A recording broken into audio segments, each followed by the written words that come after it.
말씀의 제목을 다 함께 따라해 주시길 바랍니다.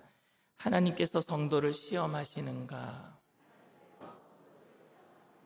하나님께서 성도를 시험하시는가? 제 아내가 가끔 저에게 묻습니다. 왜 나랑 결혼했어? 이런 질문에는 여러분 상당히 조심해서 대답해야 합니다. 당신을 사랑해서 결혼했어. 왜 날 사랑하는데? 조금 닭살이 돋더라도 이해하고 들어주시길 바랍니다. 당신이 너무 예뻐서. 그러면 내가 늙고 주름이 지고 하면 안 예뻐지고 하면 이제 미워하겠네? 아니면 다른 예쁜 여자가 나타나면 나를 미워하겠네? 아니, 그게 아니고 당신은 너무 착하고 마음씨가 심성이 고와서 그럼 내가 짜증내고 화를 내면 사랑하지 않겠네? 말을 잘해야 돼요. 그게 아니라 당신이니까 사랑해. 이렇게 마무리를 해야 됩니다. 당신이니까.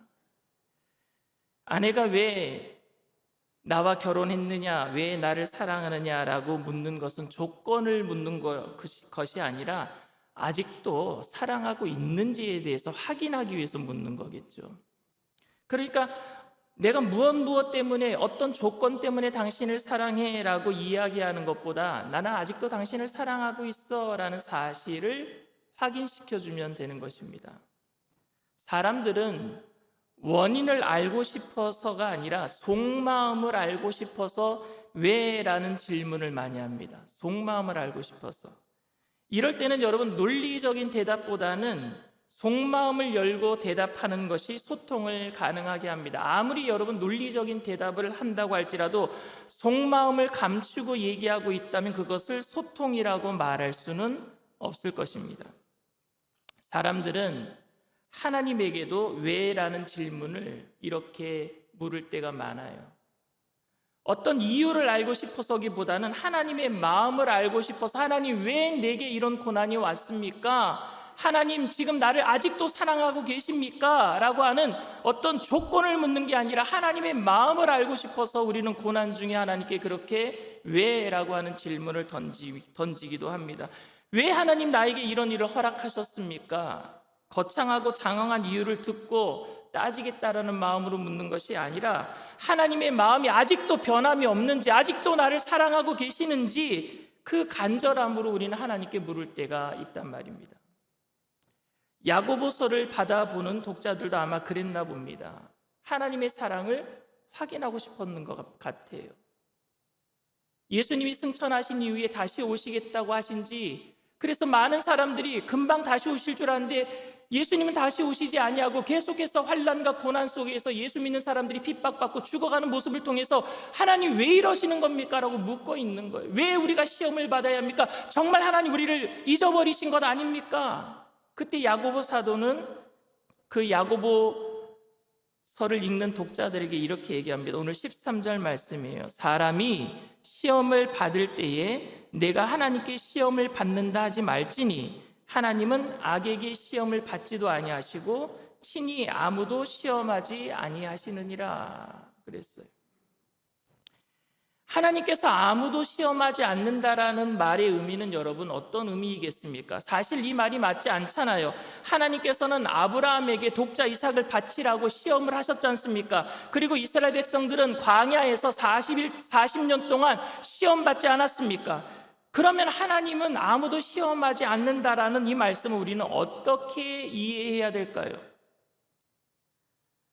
제가 이해한 바로는 우리의 시험과 고난은 하나님의 선한 의도라는 뜻입니다. 하나님은 아무도 시험하지 아니하신다라는 그 여기에서 시험은요, 테스트가 아니라 템테이션이에요. 하나님 우리를 유혹하지 않는다라는 얘기입니다. 유혹해서 우리를 넘어뜨리는 그런 시험하지 않는다라는 말입니다. 테스트 하시지. 하나님 우리를 테스트 하셔요. 테스트는 뭐냐면 통과한 다음에 높여주는 것. 시험 통과했으니까 이 사람은 증명된 사람입니다. 높여주려고 하는 건 테스트. 템테이션은 뭐예요? 유혹을 통해서 넘어뜨리는 것, 템테이션. 하나님은 그런 유혹을 우리에게 하지 않는다라는 얘기죠. 그런데 여러분, 사람들은 얘기해요. 테스트는 하나님이 주시는 것이고 템테이션, 유혹은 마귀가 가져다 주는 것이다, 이렇게 얘기를 합니다. 그런데 여러분, 뭐가 테스트고 뭐가 템테이션인지 구분이 됩니까, 여러분? 우리의 삶 속에서 이거는 하나님이 주시는 테스트인 것 같아, 이거는 마귀가 갖다 주는 유혹, 템테이션인 것 같아, 그게 구분하는 게 여러분 가능합니까? 그런데 구분이 가능한 것도 힘들지만, 구분해내는 것도 힘들지만, 이 둘을 구분하는 건 아무런 의미가 없다라고 봅니다. 혈기가 많은 사람에게 자꾸 화가 나도록 만드는 주변의 일들이 하나님께서 주시는 테스트입니까? 아니면 마귀가 가져다 주는 템테이션입니까? 사업이 확장되면서 하나님과 자꾸 멀어지는 신앙인에게 사업의 성공은 하나님이 주시는 테스트입니까? 아니면 마귀가 가져다 주는 템테이션입니까? 설교를 아주 못하는 설교자의 설교를 듣고 있는 성도들은 지금 하나님이 주시는 테스트입니까? 아니면 마귀가 가져다 주는 템테이션입니까? 이 구분하는 게 저는 의미가 없다라고 생각합니다. 지금 내가 당하고 있는 일이 테스트인지 마귀가 가져다 주는 템테이션인지 구분하는 것이 중요한 것이 아니라, 지금 내가 당하고 있는 이 고난 중에 똑같은 일인데 하나님이 나에게 가지고 있는 의도와 마귀가 가지고 있는 의도가 다를 뿐이에요. 하나님은 어떤 일을 통해서든지 우리에게 세우고 축복 주려는 선한 의도인 줄 믿습니다. 근데 마귀는 똑같은 일인데 우리를 넘어뜨리고 쓰러뜨리고 멸망시키는 악한 의도를 가지고 있단 말입니다. 의도가 틀릴 뿐이에요. 똑같은 일을 당하고 있지만 마귀는 우리를 넘어뜨리는 것이고 하나님은 세우는 겁니다. 마귀는 항상 악한 의도로 우리에게 다가오고 하나님은 항상 선한 의도로 우리에게 다가오십니다. 하나님께서는 선악과를 만드셔서 에덴 동산 정중앙에 두셨어요. 하나님께서는 그 선악과를 볼품없게 만드시는 것이 아니라 너무너무 보암직도 하고 먹음직도 하게 아주 예쁘게 만들어 놓으셨어요. 그리고 저 구석에다가 처박아 놓은 것이 아니라 에덴 동산 정중앙에다가, 그것도 생명나무 옆에다가 선악과를 두셨어요. 아담과 하와가 날마다 따먹어야 되는 생명나무, 그걸 먹어야지 영원히 살 수 있는 그 생명나무 옆에 선악과를 두셨단 말입니다. 생명나무를 먹을 때마다 뭘 봐야 돼요? 선악과를 봐야 되는 거예요. 하나님은 다른 거는 다 따먹어도 되는데 이 선악과는 따먹으면은 너희가 정령 죽으리라 그랬어요. 하나님께서는 그 선악과를 우리가 따먹는지 안 먹는지 그거 유혹해 보려고, 따먹는지 안 먹는지 유혹하시려고 거기다가 두셨겠는가? 우리는 그렇게 생각하는 사람들이 많습니다. 하나님께서 정중앙에 그렇게 딱 놔두신 것은 우리가 따먹는지 안 먹는지 보시려고, 그렇게 생각하는 사람들이 있어요. 만약에 그렇다면요, 그 어디에도 하나님의 선한 의도를 찾아볼 수 없습니다. 그러면 하나님 우리를 유혹하신 거잖아요. 따먹는지 안 먹는지 그걸 정중앙에 두셨다면은 거기에서는 하나님의 선한 의도를 발견할 수 없단 말입니다. 차라리 만들지 말았어야죠. 차라리 그 동산 중앙에 선악과를 만들지 말았어야죠. 왜 시험에 들도록 거기에 두셨단 말입니까? 그런데 사실 여러분, 그렇지가 않습니다. 선악과는요, 언약이에요. 하나님은 하나님 되고 사람은 피조물인 사람 되게 하는 하나님과의 언약이에요. 하나님이 우리의 하나님 되셔서 우리를 영원히 다스려 주시고 우리에게 영원히 통치하시는 그 만유의 주권자 되시는 하나님만 의지하고 갈 수 있는 언약이 바로 선악과였단 말입니다. 그 선악과를 볼 때마다 아담과 하와는 하나님께서 언제나 우리의 하나님이 되어주시고 영원히 우리와 함께 하시는구나를 느끼고 깨달아야 했던 것이에요. 그 선악과를 볼 때마다.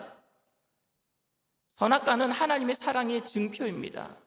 사랑의 언약의 표시였었습니다. 적어도 아담과 하와가 내가 하나님처럼 되고 싶다거나 하나님을 떠나 독립하고 싶다라는 마음이 생기지 않는 한 이 선악과는 하나님이 나를 사랑하신다라는 언약의 표시였었습니다.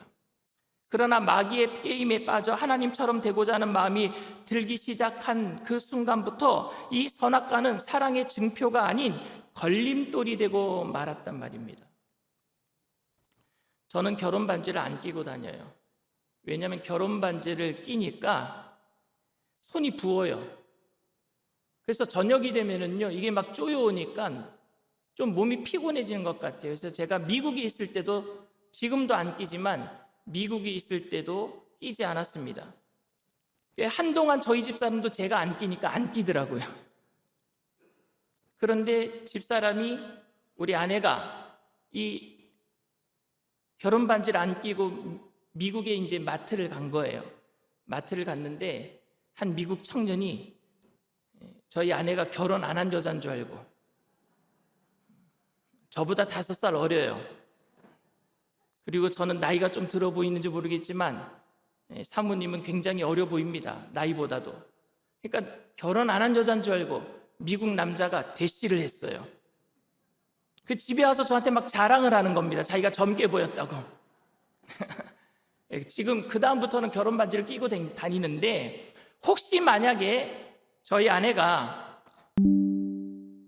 그렇게 대시받는 게 좋아서, 다른 남자에게 결혼 안 한 여자처럼 보여지는 게 좋아서 일부러 반지를 안 끼고 다녔다면, 그 이후부터 다른 남자들이 나를 사랑하는 것, 사랑해 주는 것처럼 보여지니까, 그래서 그 결혼 반지를 끼고 다니지 않았다면은, 혹시 그런 마음이 있었다면은 그 언약의 표시, 결혼 반지 사랑의 표시가 뭐가 되는 거예요? 그 다음부터는 걸림돌이 되고 마는 거예요.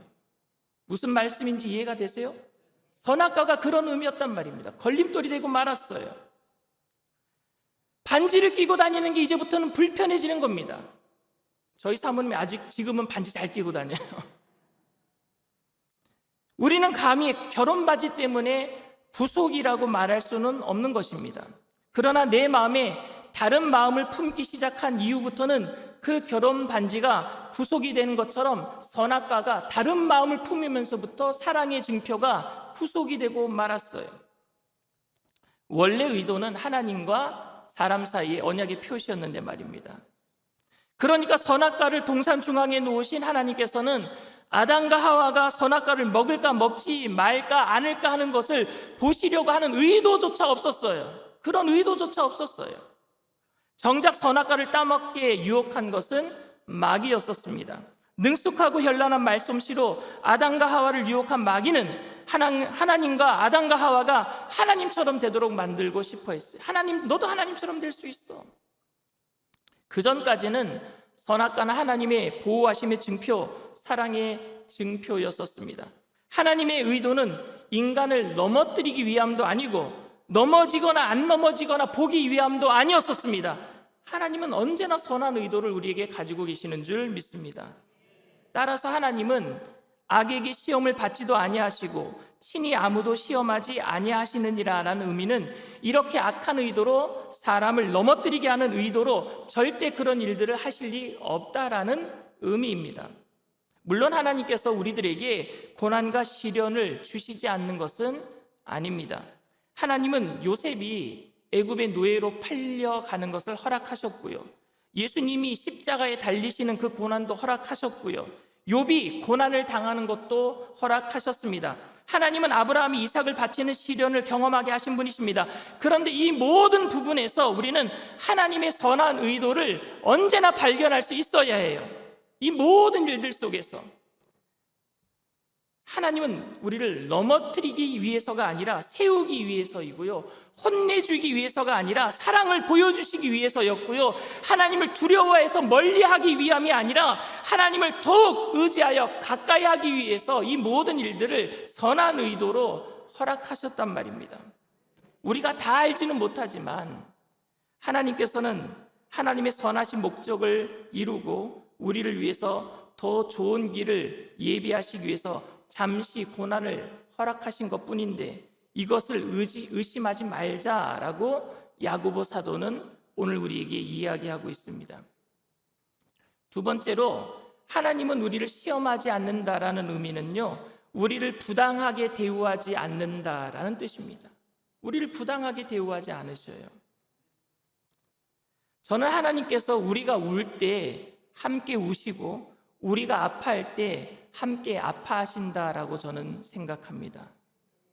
우리의 아픔이 너무너무 힘들고 어려울 때, 우리가 아파할 때에 우리의 아픔은요, 한계에 부딪혀서 어찌할 수 없는 아픔이에요. 근데 하나님의 아픔은요, 우리를 도와줄 수 없는, 능력이 없는 그런 아픔이 아니라 도와줄 수 있음에도 불구하고 모든 것을 다 알고 계시기 때문에, 그 선한 길을 알고 계시기 때문에, 우리 자녀들이 고난의 길을 걸어가야 되는 것까지 알고 계시기 때문에, 그 고난의 길을 통과할 때 자녀들이 아파하실 때에 같이 아파하는 그 아픔이란 말입니다. 도와줄 수 있음에도 불구하고 그저 혼자 통과해야 되기 때문에. 여러분, 나비가 누에고치를 깨고 나올 적에 그 누에고치를 깨는 그 고통을 우리가 볼 때 너무 힘들구나, 그래서 가위로 누에고치를 잘라주면요, 그 나비는요 절대 날지 못합니다. 하나님이 고난의 시간을 우리가 통과할 수 있도록, 믿음의 날개를 필 수 있도록 그 아픔은 아시지만 돕지 못하는 거예요. 도울 수 있지만, 왜냐하면 그래야지 날아갈 수 있으니까요. 근데 그 순간 하나님은요, 너는 아프냐? 나는 안 아프다, 이런 분이 아니란 말입니다. 함께 아파하신단 말입니다. 그 고통을 알기 때문에. 저희 두 아들은 지금 미국에서 공부를 하고 있습니다. 이제 여름 되면 또 방학 때라서 들어오는데 아마 3개월, 4개월은 같이 있을 것 같아요. 근데 기숙사 생활하는 그 아들들을 보면서 부모 밑에서 호의호식하더니 가서 고생 좀 해봐라, 싸다 싸, 이렇게 제가 생각하겠습니까? 그렇게 생각하지는 못하잖아요, 부모로서.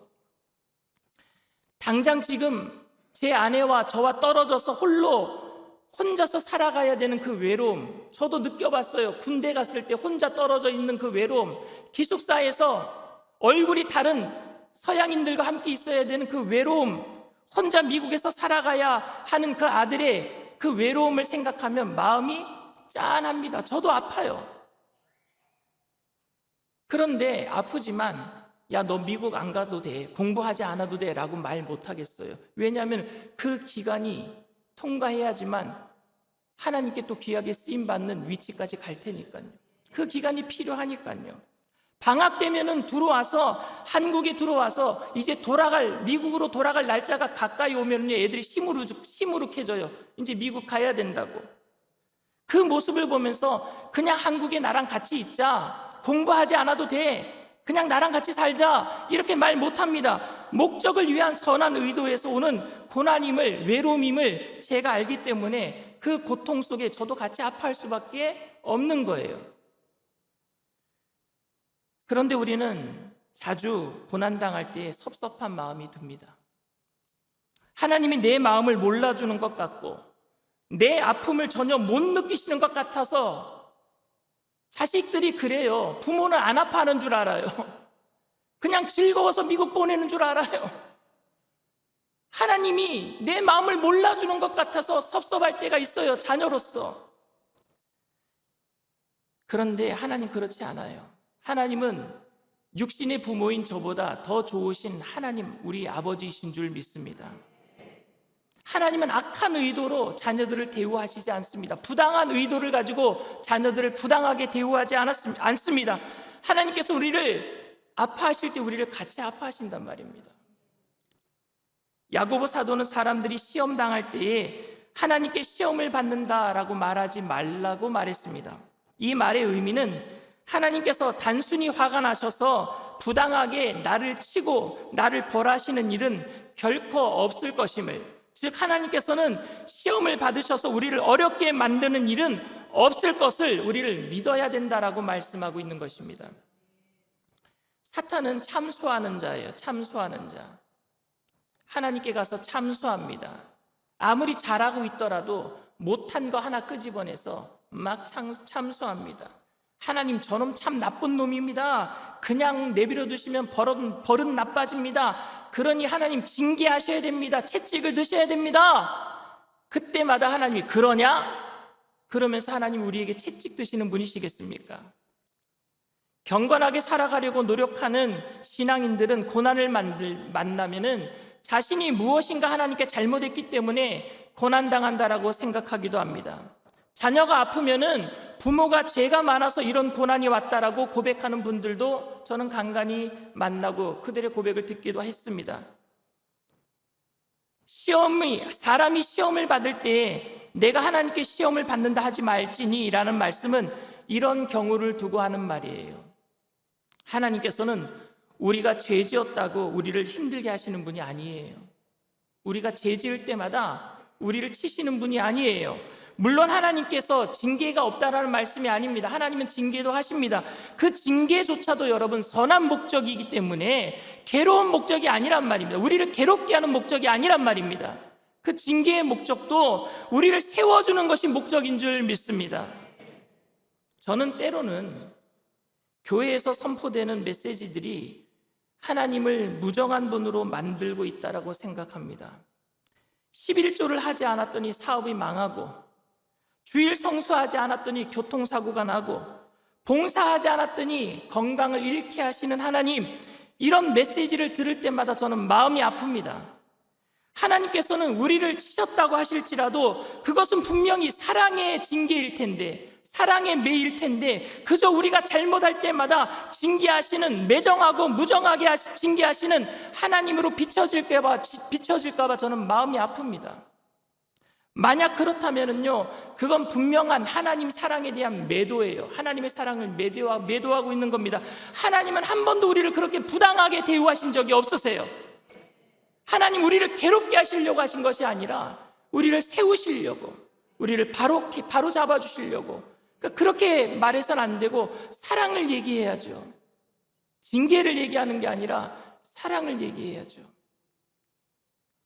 우리를 시험하지 않는다라는 의미는 우리의 고통에는 아랑곳하지 않고 하나님의 편리와 하나님의 이익만을 위해서 매를 드시는 분이 아니란 뜻이에요.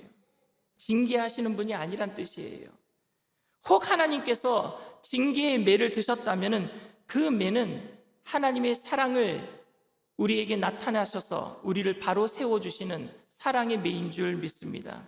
틀림없이 합력해서 선으로 만들어 주실 거예요.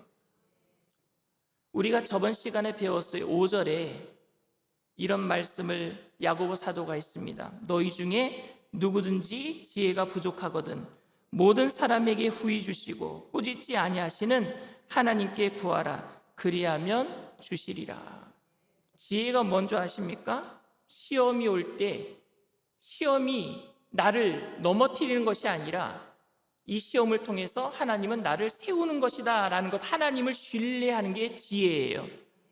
그 지혜를 구하라 그랬어요, 야고보 사도가. 그리고 오늘 12절에 이렇게 얘기합니다. 시험을 참는 자는 복이 있나니 이는 시련을 견디어낸 자가 주께서 자기를 사랑하는 자들에게 약속하신 생명의 면류관을 얻을 것이기 때문이라. 아멘. 그 지혜를 가진 사람들은 시험이 올 때 하나님의 선한 의도를 알기 때문에 인내함으로 견뎌내게 될 줄 믿습니다. 그 견뎌낸 사람들, 인내하면서 시험을 통과한 사람들은 무엇을 받게 된다고요? 생명의 면류관을 얻게 될 것이다. 그리고 오늘 13절에 이렇게 얘기를 하고 있습니다. 사람이 시험을 받을 때에 내가 하나님께 시험을 받는다 하지 말지니 하나님은 악에게 시험을 받지도 아니하시고 친히 아무도 시험하지 아니하시느니라. 이 말씀을 요약하면 그렇습니다. 고난과 시련 가운데 하나님의 선하심을 의심하지 않는 지혜를 가질 때 우리는 조금 더 참고 인내할 수 있을 것이고 결국 생명의 면류관을 받을 수 있다라는 말씀입니다. 그러니 여러분, 시련과 고난 속에서 하나님의 선하심을 의심하지 마세요. 의심하지 마세요. 하나님은 우리를 부당하게 대우하신 적이 없으셔요. 그 시험은, 마귀의 시험은 우리를 넘어뜨리는 것이지만, 똑같은 일이지만 하나님의 시험은 우리를 세우신다는 사실을 잊지 마시기를 바랍니다. 처음 제가 미국에 간 지 얼마 안 돼서 목사님 가정 한 가정을 친구가 되어서 너무 왕래를 하고 가깝게 지내는 그런 목사님 가정을 사귀게 되었어요. 그 집에 첫째 아이가 딸인데 저희 둘째 진솔이랑 동갑이에요. 어떻게 친구가 됐느냐면요, 이 여자아이가 진솔이를 좋아하는 바람에 그 가정과 친구가 된 거예요. 저 아이인데 초등학교 2학년이에요. 너무 집안과 왕래를 하고 같이 바닷가에 가서 커피도 마시고 서로 간에 목사님과 저도 목사니까 같이 이야기도 하고 그 집에 사모님과 저희 사모도 집사 서로 그냥 이야기도 잘 통하고 너무 그냥 죽고 못 사는 사이였거든요. 그런데 어느 날 사모님이 저와 사모를 마트에서 봤는데 안면을 몰수하는 거예요. 찬바람이 쌩해요. 그래서 무슨 일인가 했어요. 그래서 사모가, 제 아내가 사모님께 전화를 걸었어요. 전화를 걸었더니 전화도 안 받아요. 너무 마음이 아팠어요. 내가 뭘 잘못한 거지? 아무리 찾아봐도 없어요, 잘못한 게. 저를 좀 신뢰하지 못한 부분에 대해서는 제가 답답한 것 같아요. 저희 사모와 저희 가정을 신뢰하지 못한 부분, 뭔가 잘못했으면은 와서 이거 잘못했잖아요, 좀 물어보기라도 하면 좋을 텐데 그런 의도, 그런 물어보는 것도 없이 그냥 연락을 끊어버린 거예요. 저는 너무너무 지금도 답답해요. 연락하고 싶어요. 아니야, 강 목사 사모님은 절대 그럴 리가 없어, 내가 직접 확인하기까지는 절대 누구의 말도 믿지 않을 거야 라고 제가 그 사모님이 그렇게 얘기하고 저에게 물어봐 주셨다면 얼마나 제가 잘 살은 것인지. 근데 제가 저한테 그렇게 물어보지 못한 부분에 대해서 내가 잘못 살았구나, 그런 생각도 듭니다. 그래서 저는 마음이 지금도 무거워요. 야고보 사도는 이런 하나님의 뜻을 다른 성도들에게 대변하고 있어요. 고난과 시험을 당하는 성도들이 하나님의 선하신 의도를 깨닫지 못하고 하나님 나에게 왜 그러시는 겁니까? 마음문을 닫아버리고 그냥 하나님께 이야기조차 하지 않으려고 하는 사람들에게 하나님 그러신 분 아니에요. 하나님 그러신 분 아니에요. 누군가가 그 사모님에게 강 목사 그런 사람 아니에요 라고 얘기 좀 해줬으면 좋을 텐데, 야고보 사도는 지금 성도들에게 하나님 그러신 분 아니에요 라고 이야기하고 있습니다. 우리가 이렇게 얘기를 할 수 있어요. 주님, 지금 너무 어렵습니다. 숨쉬기조차 힘이 듭니다. 살아가는 게 너무너무 힘이 듭니다. 그러나 저는 하나님을 신뢰합니다. 주님은 절대 그렇게 하실 일 없으시죠. 하나님은 저에게 절대 그렇게 하실 일 없으시죠. 악한 의도로 나를 넘어뜨리기 위해서 그렇게 시험하시는 분이 아니시잖아요.